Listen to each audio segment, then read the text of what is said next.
Vesela sem, da se je v letošnjem letu prijavilo kar 23 inovacij,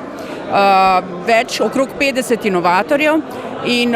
po današnjem dogodku je jasno, kako iz leta v leto naše inovacije napredujejo. To je 16. leto in ugotavljamo, da je vse več inovacij, ki niso izključno tehnološke, temveč grejo tudi na druga področja. Nagrajene inovacije bodo prav gotovo tiste, ki bodo prinesle dosti koristi za sama podjetja, kajti te inovacije so napredne in dejansko inovativne tako z tehnološkega vidika, kot tudi iz finančnega vidika. Predvsem pa je pomembno, da je večina teh inovacij že tako ali drugače plasirana na trgu. To pomeni, da seveda kot direktorica območne zbornice pričakujem in tudi upam,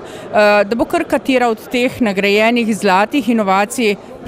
prišla v ožji krog in upam tudi v najvišje nagrade na nivoju Gospodarske zbornice Slovenije. Inovativno Zasavje pomeni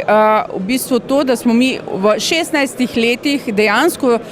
začeli in tudi nadgradili ta motivacijski element s tem, da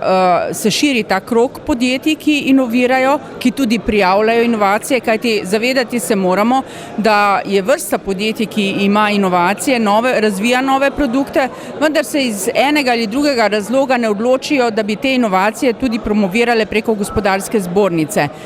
No in to inovativno Zasavje dejansko pomeni, da želimo ravno s to aktivnostjo še dodatno spodbuditi k inoviranju tiste, ki že inovirajo, da se prijavijo na sam razpis in pa predvsem tiste, ki nekako iščejo rešitve v tej krizni situaciji, da seveda ugotovijo, da je tudi zanje rešitev v inovacijah, v inoviranju